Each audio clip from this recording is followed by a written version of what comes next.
Hello, welcome back to Nerf Nerd Productions. Today we're doing a mod guide, blah, blah. Pardon me and my tongue getting tied up. We're doing a mod guide on the Nerf Zombie Strike Longshot CS6. We're gonna put a Titan Longshot 14 kilogram spring.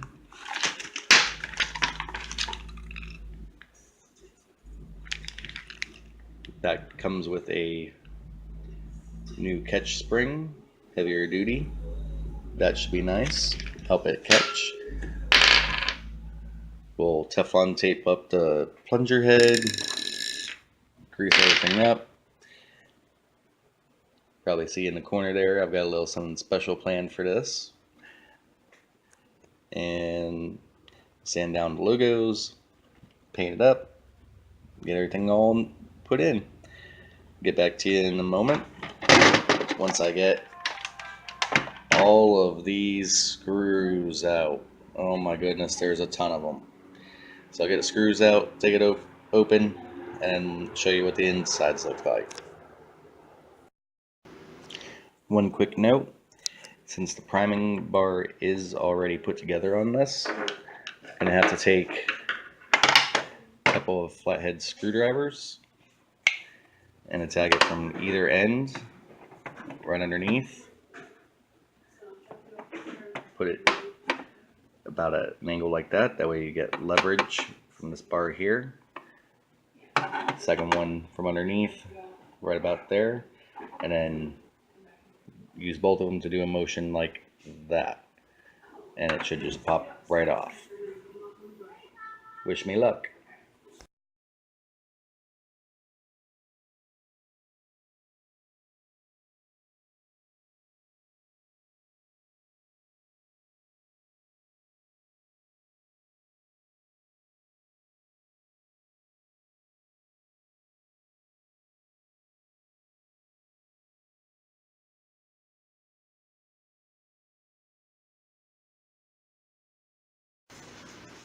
Okay guys, back. I've got all the screws out, which there are a ton. Look at all those things.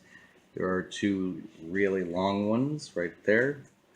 They went right up here and right there.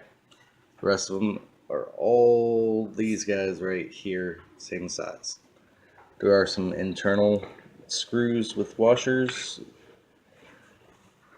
a few here and there.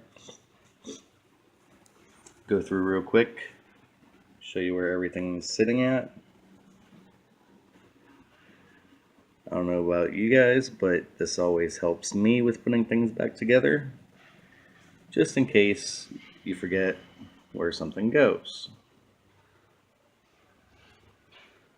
Just going through, showing you where all the little doohickeys and doodads and whatchamacallits are.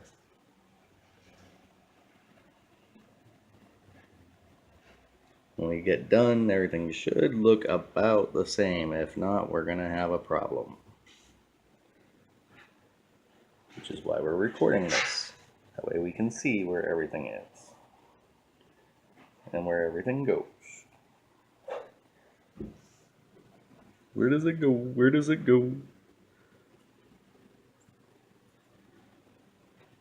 Okay.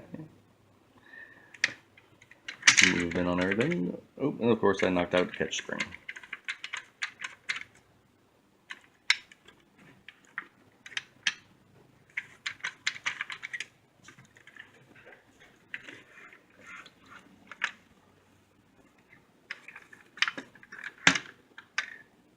Alright.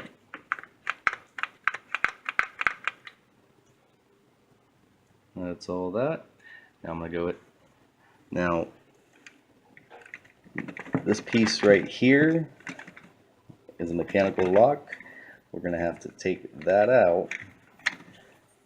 And then we're going to have to unscrew the cap here on the plunger tube, throw our spring in, and then new catch spring is going to go there on the catch, which goes back right in there. The other way around, obviously. All right, let's get to it. All right, so as you can tell by this mess of my work surface, everything's all disassembled. This is a stock spring. Pretty weak. Also very wide. This is our 14 kilogram Titan spring. Oh my goodness.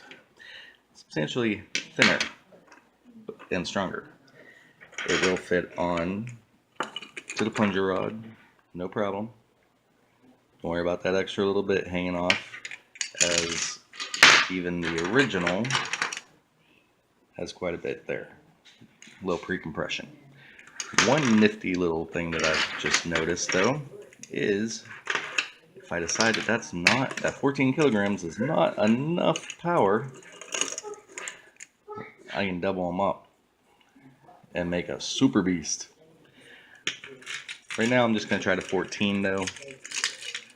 I don't want to get too much power in there and it break everything all apart. After all, we are talking about plastic Nerf parts here. So just wanted to go over that. I'm going to go ahead and lube this all up. And where did I put that plunger head? There it is. Here's the plunger head. For anyone that doesn't know, when I say I'm going to Teflon tape the plunger head, there's two different types of plunger heads. There's ones that you screw on to the plunger rod, and then there are ones like this plunger rod here. Plunger head is attached, has the O-ring. Either way, what you do is you take the O-ring off. You really only have to do this if it looks like it's flush there, or if it's pretty loose, like this one obviously is. Just take a little screwdriver, gently pop off the O-ring, take your Teflon tape, go around it, and then put the O-ring back on, and then grease it all up. Comes pretty well greased. This is all factory. Which factory Nerf grease is kind of sticky as well as oily. Very odd. Alright, get back to you on the next installment. Okay, so quick update. I went through and cut a channel going all along so I'd be able to fit the EL wire through and run it up on there through the holes, so on the top and bottoms of the hole, so you'd be able to see it coming through, which you can see right here. However, a couple problems. I wasn't able to run it back through here because that would interfere with the barrel. Went to close the shell. During that process, had a problem with it not wanting to come around through here and close properly. So in the process of taking it off of the hot glue to reroute it, the wire popped off from the seating.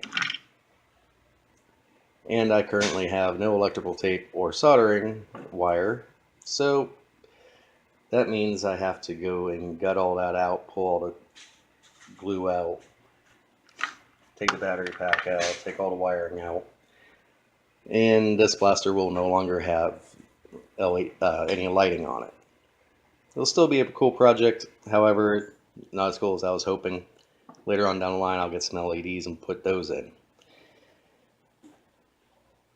Just learn from my mistakes, plan it out, practice it, and then finalize it.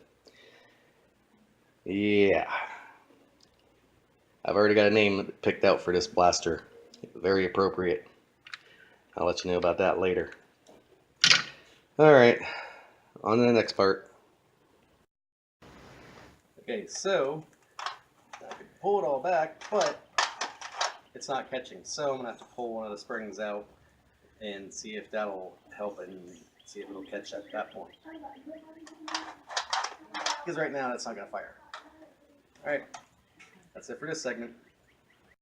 Alright, welcome back. Took out the stock spring because it was too much of a load for the catch spring to catch. Just had 14 kilogram Titan spring in. Took out some of the locks. Let's get distances on it, see what we're doing.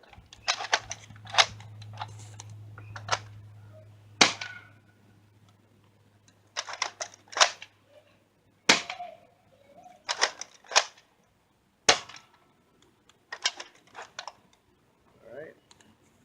Now let's go find out how far these are shooting.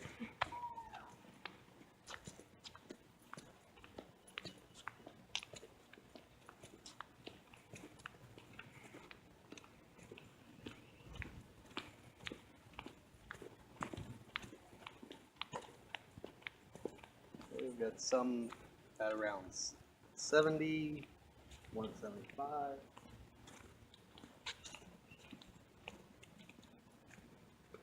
About 85, and one outlier at about 100. So we're hitting anywhere, whole gambit between 75 feet and 100 feet. Not bad for an upgrade, considering this thing was hitting 20 to 30 feet max stock. I'd say that's pretty good. Alright, till next time, I've been Otis. This is Fair Productions. See you next time.